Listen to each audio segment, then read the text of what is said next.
கள்ளக்குறிச்சி மாவட்டம் கருணாபுரத்தில் விஷசாராயம் குடித்து ஒரு 67 நபர்கள் உயிரிழந்த சம்பவம் ஒரு சோகத்தை ஏற்படுத்தியுள்ளது. இந்த சோக நிகழ்வு குறித்து கள்ளக்குறிச்சி அதிமுக சட்டமன்ற உறுப்பினர் செந்தில்குமார் அவர்கள் நம்மோடு இணைந்துள்ளார். அவரிடம் இது குறித்து விரிவாக பேசலாம். சார் வணக்கம்.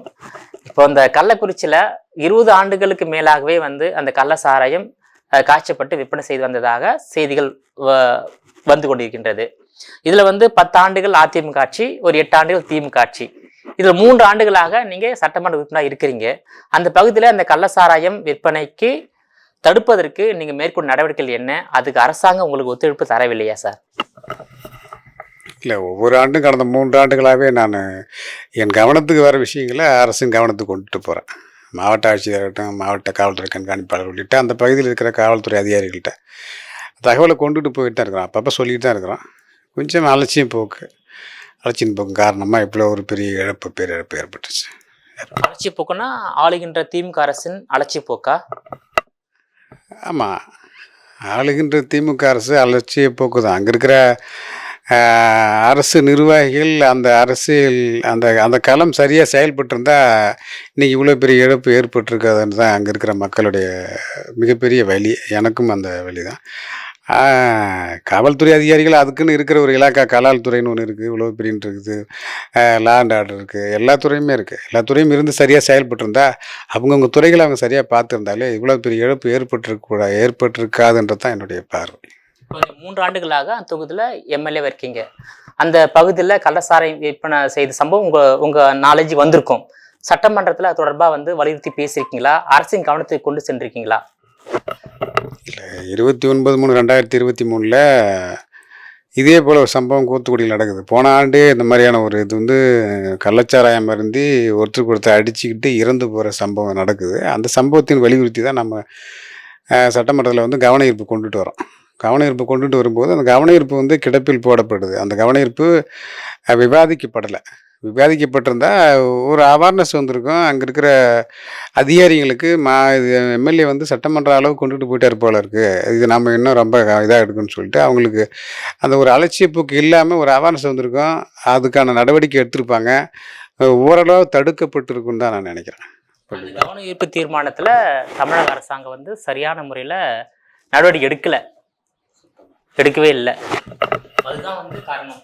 ஆமாம், நம்ம ஒவ்வொரு ஆண்டும் நம்ம சொல்கிறோம். நான் இதுக்கெல்லாம் தாண்டி அங்கே இருக்கிற பகுதியில் சொல்லிட்டு தான் நம்ம அந்த மாவட்ட என்னுடைய எதிர்கட்சி தலைவரான எடப்பாடி அவர்கிட்ட கவனத்துக்கு கொண்டுட்டு போகிறேன். இந்த மாதிரி நடக்குது, ஆனால் ஒன்றும் பண்ண முடியலன்னு சொல்கிறேன். அப்போ அதுக்கப்புறம் அவர் நீங்கள் இப்போ கவன ஈர்ப்பு கொடுங்கன்றார். அந்த சட்டமன்றம் நடக்கிற இதே போல் சட்டமன்றம் நடக்கிற நேரத்தில் தான் இப்படி ஒரு நிகழ்ச்சி நடக்குது, இந்த ஒரு பிரச்சனை நடக்குது. அந்த நேரத்தில் தான் நாம் அதையும் கொண்டுட்டு போகிறோம். 23 கொண்டுட்டு போகிறோம். அதுக்கு முன்னால் இதே தேதி தான், அந்த டைமும் 29 தான் அந்த கவனஈர்ப்பு கொடுத்தோம். 29/3. இப்படி இதே போல் அந்த நேரத்தில் நடக்கும்போது கொண்டுட்டு போகிற அந்த செய்தியை சட்டமன்ற பேரவைத் தலைவர் அவர்கள் அதை ஆய்வுக்கு உட்படுத்தி அது ஒரு 2-3 நாளேச்சு அது சம்மந்தமாக விவாதம் பண்ணியிருக்கலாம்.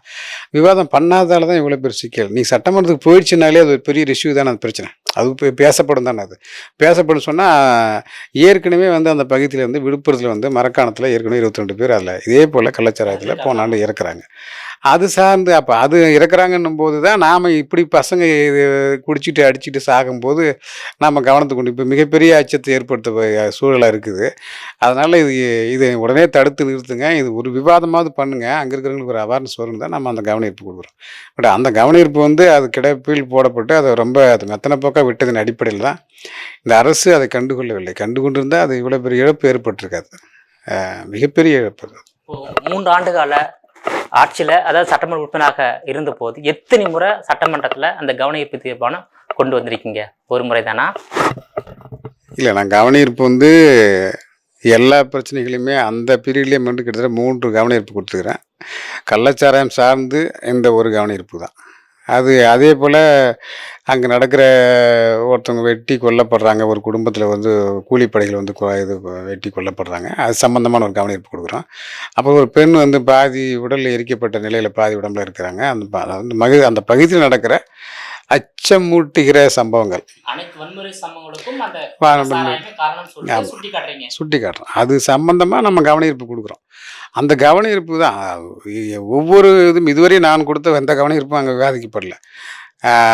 பட்டிருந்தா அதெல்லாம் அது மாதிரி நடக்கிறதுக்கு ஒரு வாய்ப்பு இல்லை. நம்ம சொல்கிறோம் அது நடத்தி அங்கங்கே இருக்கிற ஒரு அதிகாரிகளுக்கு எம்பா சட்டமன்ற உறுப்பினர் மேலே அவர் கொண்டுட்டு போகிறாங்கன்னு சொல்லிட்டு அது பார்ப்பாங்க ஒன்று. ஆனால் எனக்கு என்னென்னா அதெல்லாம் அது பொருட்படுத்த மாதிரியே தெரியல. ஏற்கனவே விழுப்புரத்தில் நடக்குது, அதை ஒரு பெரிய விஷயமே எடுத்துக்கல. மாண்புமிகு முதலமைச்சர் அவர்கள் வந்து இரும்பு கரம் கொண்டு அடக்கும்னு சொல்லியிருந்தார். பட் அதுக்கு தாண்டி தான் இன்னொரு சம்பவம் நடக்குது. அது இடையில இந்த மாதிரியான ஒரு உயிரிழப்பு நடக்குது, அதையும் நம்ம பதிவு பண்ணுறோம். அப்போவும் வந்து ஒரு அந்த நேரம் தான், அந்த ஒரு வாரம் அது ஒரு பெரிய பரபரப்பாக இருக்க மாதிரி தெரியும். அதுக்கப்புறம் அது பேசப்படுற விஷயமா இருக்காது, அவ்வளோதான். கள்ளக்குறிச்சி நகராட்சிக்கு பக்கத்திலே அந்த கருணாபுரம், அந்த கருணாபுரம் பக்கத்திலே வந்து ஒருங்கிணைந்த நீதிமன்றம், காவல் நிலையம், மகளிர் காவல் நிலையம், அப்புறம் பல்வேறு காவல்துறை சார்ந்த அலுவலகம், வட்டாட்சியர் அலுவலகம், சர்பதிவு அலுவலகம் எல்லாமே இருக்கின்றது. அப்படி இருந்தும் அந்த கருணாபுரத்தில் 20 ஆண்டுகளுக்கு மேலே கள்ளசாராயம் வந்து காய்ச்சிருக்கு, விற்பனை செய்திருக்காங்க. அதில் 67 பேர் மரணம் அடைஞ்சிருக்காங்க. இது முழு பொறுப்பு வந்து அரசு அதிகாரிகள், காவல்துறை அதிகாரிகள், அரசியல்வாதிகள் அப்படின்னு தான் பேசப்படுகிறது. இது எப்படி பார்க்குறீங்க சார்? இல்லை, நீங்கள் மீண்டும் மீண்டும் அந்த 20 ஆண்டு சொல்கிறீங்க, போன 10 ஆண்டு சொல்கிறீங்க. அது அப்படிலாம் வந்து அங்கே போன பீரியடு 10 ஆண்டு காலமாக அவர் பெரும்பாலும் வந்து கிட்டத்தட்ட 70 வழக்குகளுக்கு மேலே அவர் மேலே பதியப்பட்டிருக்கு. பெரும்பாலும் அவர் உள்ளே தான் இருப்பாங்க. கடுமையாக பயம் இருக்கும், நடவடிக்கை எடுத்துகிட்டே இருப்பாங்க. காவல்துறைகள் இதே காவல்துறை தான் அப்போ இருந்தாங்க. இதே மாதிரி இப்போ நம்ம அப்போ மட்டும் வேறு கிரகத்துலேருந்து வந்து காவல்துறை பணியாற்றல, அப்பவும் இதே காவல்துறைகள் தான். நம்ம கவர்மெண்ட்டில் என்ன பண்ணுவாங்கன்னா, நம்ம ஆட்சி இருக்கும்போது ஒரு பிரச்சனை சொன்னால் அந்த காவல்துறைக்கு முழு சுதந்திரம் கொடுத்து அவங்க செயல்படுவாங்க. நேரடியாக வந்து முதலமைச்சர் கட்டுப்பாடுன்றதால நாமளே ஏதாவது பிரச்சனை பண்ணால் நேரடியாக முதலமைச்சர் கவனத்தையும் கொண்டு போடுவாங்க. யார் காவல்துறை அதிகாரியே சொல்லுவாங்க, இந்த மாதிரியான இந்த ஒன்றிய செயலர் ரொம்ப இது பண்ணுறாரு, அந்த மாதிரி என்ன அரசியல்வாதிகள் என்ன தவறு செய்தாலும் காவல்துறை நேரடியாக முதலமைச்சர் கவனத்தையும் கொண்டுட்டு போவாங்க. ஆனால் இப்போ அப்படியான செயல்கள் இல்லை. அப்போ அந்த அரசியல்வாதி அங்கே இருக்கிறவங்க அதை முழுசாக அதை சுதந்திரமாக செயல்பட விடுறாங்க. அரசின் கவனத்துக்கு கொண்டுட்டு போகிற சூழல் அமையல. இப்போ நாம் எதிர்கட்சியாக இருந்து நாம் அதுக்கான முயற்சி எடுத்து அரசின் கவனத்துக்கு கொண்டுட்டு போனாலும் கூட அது எதிர்கட்சி தலைவர் எப்பயும் சொல்லுவாங்க, அது எப்பயுமே ஒரு குற்றச்சாட்டு வைப்பாங்க தான் சொல்லி எப்பொழுதும் வைக்கிற குற்றச்சாட்டாக நினைத்து கடந்து போகிறேன் காரணமாக தான் இந்த மாதிரியான இழப்புகள். நாம் இந்த 3 ஆண்டாக தான் நடக்குது, இறப்புகள் நடக்குது. அதுக்கு முன்னாடி இறப்புகள் கள்ளச்சாராயம் அருந்தி இறந்தார்கள் சொல்லிட்டு எந்த பதிவும் இல்லைங்களே. கள்ளக்குறிச்சி கருணாபுரத்தில் திமுக ஆட்சியில் தான் வந்து மரணம் அதிகம். அதிமுக ஆட்சியில் 2001லேருந்து 2006 வந்து பண்டூட்டியில், அப்புறம் வந்து ஆந்திரா கர்நாடக எல்லை பகுதியிலையும் வந்து அந்த கள்ளச்சாராயம் மரணம் அடைந்திருக்கு. ஆனால் இப்போ திமுக ஆட்சியில் தான் ஒரே மாவட்டத்தில் ஒரே கிராமத்தில் 67 பேர் மரணமடைந்து பெரிய சோக நிகழ்வு. அதுக்கு முன்பாக விழுப்புரம் மாவட்டத்தில், செங்கல்பட்டு மாவட்டத்தில் 22 பேர் இறந்திருக்காங்க. ஏறக்குறைய இந்த 3 ஆண்டுகள் ஆட்சியில் வந்து ஒரு 100 பேர் வந்து இந்த விஷ சாராயத்தில் மரணம் அடைஞ்சிருக்காங்க. இதுதான் அரசின் அடைச்சி போக்கு என்பது உங்களுடைய கருத்து, வந்து எல்லாரும் சொல்லக்கூடிய கருத்து தான். இருந்தாலும் வந்து இப்போ இந்த கள்ளச்சாராய மரணத்துக்கு பிறகு அந்த பாதிக்கப்பட்ட மக்களுக்கு நிவாரணம் எல்லாம் முறையாக வந்து விட்டதா, அங்கே இயல்பு நிலை திரும்பி விட்டதா, உங்கள் பார்வையில் எப்படி இருக்கு அந்த பகுதி மக்கள்? இப்போ தான் கொஞ்சம் கொஞ்சமாக இயல்பு நிலைக்கு வராங்க.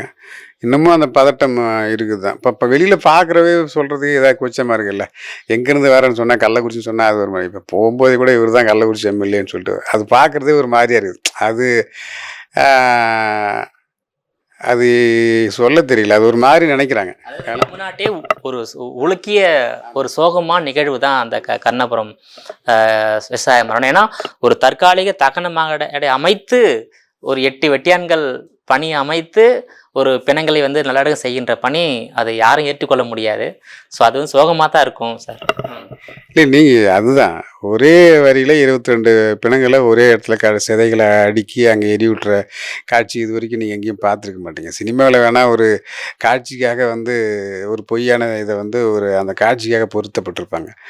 ஒரு நிஜமாகவே அப்படி ஒரு சம்பவம் நடக்குதுன்னும் போது அந்த பகுதி கள்ளக்குறிச்சின்னு நினைக்கும் போதே ஒட்டுமொத்த தமிழகத்துக்கும் மக்கள் பார்க்குறவங்க கள்ளக்குறிச்சினா ஏதோ பெரிய இதாக இருக்கும் போல இருக்குது, டெரரான ஏரியா இருக்கும் போல இருக்குது, அப்படின்னு கலவரமான ஏரியா இருக்கும் போல இருக்குது மாதிரியான சூழல் தான் அமைஞ்சிருக்கு போட்டு. ஆனால் அப்படி இல்லை. அந்த ஏரியா ரொம்ப மென்மையான ஏரியா, ரொம்ப கூலி தொழிலாளிகள், ரொம்ப வறுமையின் உச்சத்தில் இருக்கிற பகுதி. அது வறுமை மாவட்டமாக அறிவிக்கப்பட்ட பகுதி. மாண்புமிகு எடப்பாடி காலத்தில் வறட்சி பகுதி அறிவிக்கப்பட்ட பகுதி அது. விழுப்புரம் மாவட்டம், கள்ளக்குறிச்சி மாவட்டம். அது கள்ளக்குறிச்சி மாவட்டம் விழுப்புரம் மாவட்டம் பிரிக்கப்பட்ட மாவட்டம். அந்த மாவட்டம் இப்போ தான் புதிதாக பிரிக்கப்பட்ட மாவட்டம். புதிதாக பிரிக்கப்பட்டதால தான் அந்த வளர்ச்சி கொஞ்சம் கொஞ்சமாக நாளுக்கு நாள் அடைஞ்சிட்டு வருதுன்னும் போது எடப்பாடியாரோட ஆட்சி காலத்தில் வளர்ச்சி நோக்கி போயிட்டு இருந்த அந்த அந்த மாவட்டம் இப்பொழுது இங்கே திராவிட முன்னேற்ற கழகம் ஆட்சிக்கு பிறகு இந்த 3 ஆண்டு காலமாக இந்த மாதிரியான செய்திகள் பெரிய அளவில் பரவுறதுன்றது தான் பெரிய ஆச்சரியம். அது ஒரு கனியாமூர் பிரச்சனை ஒரு சம்பவம் நடக்குது, அதுக்கப்புறம் மரக்காணத்தில் இந்த மாதிரி ஒரு பிரச்சனை நடக்குது, அதுக்கப்புறம் கூத்துக்குடியில் பசங்க வெட்டிட்டு அடிச்சுட்டு சாகுறாங்க. இப்போ வந்து இத்தனை பேர் கிட்டத்தட்ட 60. ஆமாம், கள்ளக்குறிச்சி. ஆமாம், இது ரொம்ப அப்படியே அட்ஜாயின்டு தான், ஒரே மாவட்டம் தானே, இப்போ தானே பிரித்தாங்க. அதனால் அது எல்லாத்துக்குமே வந்து ஒரு பெரிய பயம் ஊட்டுற மாதிரியே தான் இருக்குது. இப்போ நம்ம எங்கேயுமே எதுவும் சொல்லக்கூட முடியல, என்ன ஊர் எந்த பையன் கூட சொல்ல முடியல. அப்படி தான் இப்போ இருக்கிற கால சொல்லிருக்கு. ஆனால் உள்ளபடியே அங்கே நல்ல ஏரியா தான். இதுக்கு முன்னால் வந்து அது திமுக ஆட்சியாக இருக்குன்னு சரி, அதிமுக ஆட்சியாக இருக்கும் இருந்தாலும் கூட இதுவரை நல்லா தான் போயிட்டு இருந்துச்சு. அங்கே வந்து அந்த அளவுக்கு வந்து ஒரு இப்படியான ஒரு சூழலான கள நிலவரம்லாம் அப்படி நடக்கலை. இப்போ ரொம்ப ரொம்ப ரொம்ப ஒரு அஜாக்கிரதை, அசால்ட்டு தானே. இது சம்மந்தமாக மாவட்ட கூட்டம் நடக்குது. மாவட்ட கூட்டத்திலே சம்மந்தமாக விவாதம் பண்ணியிருக்கேன், நான் பேசியிருக்கேன். ஒவ்வொரு ஆண்டும் இதை மிகப்பெரிய முக்கியத்துவம் கொடுத்து சட்டமன்ற உறுப்பினராக நான் அதை மிகப்பெரிய அளவில் வலியுறுத்தி தான் செஞ்சுருக்கிறேன். அது வந்து ஒவ்வொரு முறையும் வந்து அது உள்ள ஆழத்தை அதை புரிஞ்சிக்காமே அதை கடந்து போகிற ஏதோ சம்பிரதாயத்துக்கு ஒரு மீட்டிங் போடுறோம், அந்த மீட்டிங் போட்டோன்னே பேசுகிறாங்க. இப்போ ஆளுங்கட்சினா இப்படி தான் பேசுவாங்க, எதிர்கட்சினா இப்படி தான் பேசுவாங்கன்ற மாதிரியான ஒரு சம்பிரதாயமாக ஆகிறதால தான் இப்படி ஒரு இழப்பு ஏற்பட்டு அதுக்கு பின்னால் வந்து இப்போ நம்ம அதை வெட்கக்கேடாக இப்போ இந்த உட்காந்து நிற்கிறோம். எல்லாருமே அது விவாதிக்கிற அளவுக்கு நம்ம கொண்டுட்டு போயிடுச்சு இந்த பிரச்சனை. இப்படி ஏன்னு சொன்னால் இறப்பு நடந்திருக்கு, இத்தனை பேர் இறக்குறாங்கன்னும் போது விவாதத்துக்குள்ளாகுது. எங்கே பார்த்தாலும் அது என்ன நடந்துச்சு, இப்போ யார், இப்போ நீங்கள் கேட்குறீங்க யார் எங்கே போனாலும் அது எப்படி நடந்துச்சு, முதல் எடுத்தோடனே அது எப்படி நடந்துச்சு தான் கேட்குறாங்க. அதுவே ஒரு பெரிய இதாக இருக்குது. இது என்னங்க எப்போ பார்த்தா இதை கேட்டுக்கிட்டு இருக்கீங்க அப்படின்ற மாதிரி. அது அப்படிப்பட்ட ஏரியில் ரொம்ப ரொம்ப ரொம்ப படித்த இளைஞர்கள், நல்ல அதை தாண்டி படித்தவர்கள் நிறைய பேர் இருக்கிறாங்க, மிகப்பெரிய அறிவாளிகள், ஸ்போர்ட்ஸ் சம்மந்தமாக எல்லா விதத்துலையுமே நல்ல ஒரு நல்ல வளர்ச்சியை நோக்கி போயிட்டு இருக்கிற பகுதி தான். பட் இந்த பிரச்சனை தான் மிகப்பெரிய அளவில் உச்சத்தை கொண்டு போய் நிறுத்திருக்குது. இதெல்லாம் இப்போ நாம் அந்த இடத்துல வந்து இந்த மாதிரியான செய்திகள், கலவரம், இந்த மாதிரியான செய்திகள் தான் பெரிய உச்சத்தை கொண்டு போய் நிறுத்தி தவிர அங்கே இருக்கிற வளர்ச்சி பணிகள், அங்கே திட்டப்பணிகள் அங்கே பேசப்பட்ட சூழ்நிலை அமையல. உங்கள் கணக்கு பிரகாரம் அந்த கருணாபுரம் பகுதியில் மரணம் என்பது எவ்வளோ பேர் சார்? 67 70 சார்? இல்லை, 67 பேர் இறந்ததா சொல்லி பதிவு. பட் அது இல்லாத இன்னும் ஒரு 5 பேர் அதில் வந்து அந்த கணக்கில் வராமல் இருக்கிறதா சொல்கிறாங்க. அங்கே கருணாபுரம்ன்றது கள்ளக்குறிச்சி டவுன் தான், அது பெரிய கருணாபுரம் வந்து வேறு ஒரு ஊர் இல்லை. இருக்கிற 21 வார்டில் அது 2 வார்டு. அது நகராட்சிக்கு நடுப்பகுதி, நகராட்சி விட்ட பகுதி. ஆமாம், நகராட்சியுடைய பஸ் ஸ்டாண்டுங்க. பஸ் ஸ்டாண்டை ஒட்டி கோர்ட்டு, மாவட்ட நீதிமன்ற வளாகம், பஸ் ஸ்டாண்டு காம்பவுண்ட் சுவரும் மாவட்ட நீதிமன்ற வளாகம் ஒரே காம்பவுண்ட் சுவர் தான். அப்படியே அதுக்கு கருணாபுரம் என்பது அதை ஒட்டி காம்பவுண்ட் சுவர் தான். அந்த காம்பவுண்ட் சுவருக்கு ஒட்டி இருக்கிறது கருணாபுரம் வீடு. ஒரு பக்கம் வந்து கிழக்கு பகுதியாக இருக்கிறது கருணாபுரம் வீடு. அப்படி இந்த பக்கம் வந்து தெற்கு பகுதியில் இருக்கிறது அந்த காட்டு நாயக்கர் சொல்லுவாங்க, அவங்க சமூகத்தில் இருக்காங்க. எல்லாம் ஒரே ஒட்டி தான் இருப்பாங்க. இந்த பக்கம் பஸ் ஸ்டாண்டு, இந்த பக்கம் காவல் நிலையம், எல்லாமே அப்படியே அதை சுற்றி அது அந்த அந்த பகுதி வந்து முழுக்க எல்லாமே அரசு இயந்திரமே இயங்கக்கூடிய இடம் தான் அது. அந்த இடத்துல வந்து ஒரு 72 பேர் இறந்துருக்காங்க. அதனால 67 + 5னா 72 பேர் இறந்துருக்காங்க. 5 பேர் வரலன்னு சொல்கிறாங்க. அது ஏன் சார்? இல்லை, அதுதான் அது என்ன அவங்க பார்க்குறாங்க, என்கொயரி பண்ணுறாங்க. என்ன இருந்தவங்களுக்கு அந்த 50,000 வந்து தரேன்னு சொன்னாங்க, அது இன்னும் கொடுக்கலேட்டுருக்கு. பட் இறந்தவங்களுக்கு அந்த இது நிவாரணம் கொடுத்துட்ருக்குறாங்க. கொஞ்சம் கொஞ்சமாக அது இதெல்லாம் கொஞ்சம் சரியாகிட்டு வருது. வேறு கொஞ்சம் பதட்டம் குறைஞ்சிட்டு வருது. அந்த பகுதி இயல்பு நிலைக்கு திரும்பி வருகிறது. அரசு அறிவித்த நிவாரணத் தொகை கிடைத்துவிட்டது. அதே நேரத்தில் வந்து அந்த ஒட்டுமொத்த மாவட்டத்துக்குமே வந்து அந்த கல்வராயல் மலையில் தான் வந்து அந்த கள்ளச்சாராயம் காய்ச்சுவதாக நம்ம செய்தி பார்த்துருக்கோம். இப்போ அதுவும் தடை செய்யப்பட்டு விட்டதா? அந்த பகுதியில் வாழக்கூடிய மக்களுக்கு வந்து அரசாங்கம் வந்து என்னென்ன பணிகளை மேற்கொண்டு உள்ளது என்பதை வந்து அறிக்கையாக தாக்கல் செய்ய வேண்டும் என்று உயர்நீதிமன்றம் ஒரு அறிக்கை கேட்டிருக்காங்க. ஸோ அதை பற்றி உங்கள் கருத்து என்ன சார்? இல்லை, அவசியம் இது உயர்நீதிமன்றம் அவங்களே தலையிட்டு இது இந்த அளவுக்கு பண்ணுறாங்க. ரொம்ப பெருமையான விஷயந்தான் இது. இது யாராவது இது கையில் எடுத்து இந்த கவனத்தை வந்து மிக அவேர்னஸ் ஆக்கணும். மக்களுக்கு வந்து வேறு மாதிரியான அந்த கொண்டுட்டு போகணும், மக்களுடைய மனநிலையை மாற்றணும். அதை ஃபுல் அண்ட் ஃபுல் வந்து கள்ளச்சாராயம் மிகப்பெரிய அளவில் ஓடுற அளவுக்கு சூழ்நிலை அந்த மலை தான். அந்த மலைப்பகுதியில் அந்த காய்ச்சுறாங்க. அந்த காய்ச்சறது அது அடிப்படையில் தான் அங்கே உருவாகுது. கள்ளச்சாரம் உருவாகிறதே அந்த இதில் தான் உருவாகுது. இப்போ எல்லாத்தையும் தடுத்துக்கிறாங்க. இப்போ லட்சக்கணக்கான லிட்டர்கள் சாராயம் அழிக்கப்பட்டது, இத்தனை அதிகாரிகள் மாற்றப்பட்டது, எல்லாம் சொல்கிறாங்க. இந்த பிரச்சனை நடந்தது தானே. ஒரு வேளை நடக்கலைன்னா இதெல்லாம் வெளியே தானே வந்திருக்கும். இத்தனை பேர் சாப்பிட்டு தான் இருப்பான். அந்த வியாபாரம் ஜோராக போயிட்டு தானே இருக்கும். அது என்ன இருக்குது.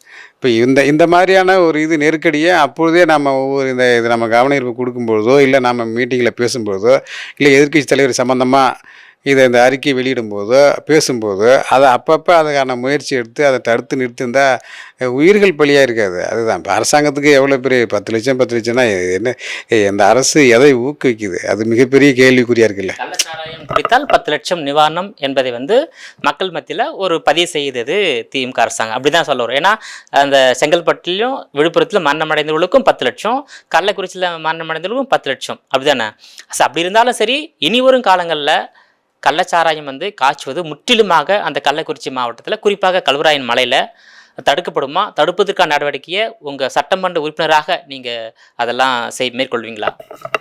இப்போது முழுவதுமாக கட்டுக்குள் கொண்டு வரப்பட்டிருக்கு. அதில் ஒன்றும் மாற்று கருத்து இல்லை. இல்லை இல்லை இல்லை இல்லை அதுக்கான இது இப்போ கள்ளச்சாராயம் காய்ச்சதே கிடையாது, முற்றிலுமாக தடுக்கப்பட்டு விட்டது.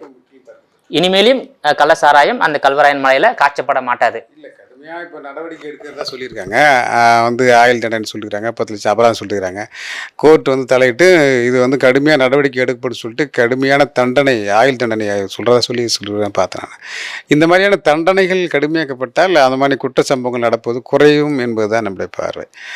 அப்போ எல்லாருக்குமே அந்த பயம் இருக்கான். அது இவ்வளோ நாள் இல்லாத அளவுக்கு இப்போ தான் இந்த 67 மரணங்களுக்கு பிறகு தான் அரசு நேரடியாக கோர்ட்டு தலையிட்டு இதில் இவ்வளோ பெரிய இதை சொல்கிறாங்க. இப்போ இது உள்ளபடியாக அந்த பகுதியில் இனிமேல் அந்த மாதிரியான சம்பவங்கள் நடக்காதுன்னு நான் நினைக்கிறேன். நடக்கிறதுனால சூழல் அமையாது, நடக்காது. கள்ளக்குறிச்சி கருணாபுரத்தில் 72 பேர் மரணமடைந்த பிறகும் அந்த பகுதிக்கு முதலமைச்சர் பார்வையிடலை. ஒரு தொகுதி சட்டமன்ற உறுப்பினராக நீங்கள் இதை எப்படி பார்க்குறீங்க சார்? இது மிகப்பெரிய வருத்தத்துக்குரிய செயல் தான். ஒரு முதலமைச்சர் எல்லா சம்பவங்களுமே இப்போ பேசப்படுறது என்னன்னு சொன்னால், ஒரு சாராயம் குடித்து ஒரு தவறு நடக்குது, ஒரு சாராயம் குடிச்சு இறக்குறாங்களோ இல்லை மற்ற குற்றச்சம்பவம் சார்ந்து இறக்குறாங்களோ, இறந்தால் அந்த சம்பவங்கள் அதை விட 200 மடங்கு பெரியப்படுத்தும் போது தான், பெருசாகும் போது தான் அது பேசப்படும். அவ்வளோதான். சாராயம் குடித்து 2 பேர் இறந்தாங்க அப்படின்னா 4 பேர் இருந்தால் தான் அதுக்கப்புறம் சப்ஜெக்ட் பேசப்படும். அதுதான் பெரிய விவாதத்துக்குள்ளாக்கும். இப்போ இத்தனை உயிர்கள் பலியாயிருக்குது. இப்போ இதுக்கப்புறம்லாம் யார் செத்தாலும் பேசப்படுற மாதிரியே இருக்காது போல் இருக்குது. அப்போ உயிர் அது ஏற்கனவே 67 பேர் செத்துட்டாங்கப்பா. அப்போ இதுக்கப்புறம் போய் சேர்ந்தா இன்னும் 70-80 பேர் சேர்த்தா தான் பேசப்படுன்ற மாதிரியும் அந்த மாதிரியான சூழல் தான் இப்போ. அது நம்ம இப்போ பொதுவாக இப்படி இருக்கிறத நான் பார்க்குறேன். இது முதலமைச்சர் உடனடியாக அந்த பகுதிக்கு ஆய்வுக்கு வந்திருக்கணும், அவர் பார்த்துருக்கணும். இது ரொம்ப பெரிய வேதனையான ஒரு செயல் தான் அது. அந்த பகுதி வேறு என்னன்னா, ஒரு நாட்டுடைய முதலமைச்சர் ஒரு பகுதியில் கடைநிலையில் இருக்கிறவன், பட்டியலின சமூகம், அடிநிலையில் இருக்கிற ஒரு இப்படியான ஒரு சூழல் அந்த பகுதியில் நடக்குது. ஒரு கள்ளச்சாராயம் அருந்து இருக்கிற மாதிரி சூழ்நிலை ஏற்படுது. இதை தடுக்கலைன்னா அது நேரடியாக அவர் பார்த்துருக்கணும் அப்படின்றது அங்கே இருக்கிற மக்களுக்கான ஒரு வழி தான். முதலமைச்சர் நேரடியாக பார்வையிடலை அப்படின்றது ஒரு வருத்தம் தான், மிகப்பெரிய வருத்தம் தான். அதில் என்ன இருக்குது? இப்போ கள்ளச்சாராயம் மரணத்திற்கு வழங்கப்பட்ட அது 10 லட்சம் விட்டது. வேற என்ன தொகை இன்னும் வரல சார் அந்த பகுதி மக்களுக்கு? இல்லை, அந்த பாதிப்பு ஏற்பட்டவங்களுக்கு 50,000 தரதா சொல்லியிருந்தாங்க. இன்னும் அது இன்னும் கொடுக்கப்படலை. அது எத்தனை குடும்பங்களுக்கு சார்? அது இன்னும் பார்க்கணும். இன்னும் இந்த 50,000 கொடுக்கப்படலைன்னு சொன்னாங்க. விரிவான தகவலுக்கு ரொம்ப நன்றி சார். ஜெம் டிவி செய்திகளுக்காக ஒளிப்பதிவாளர் பாலமுருகனுடன் விஜயபாலன்.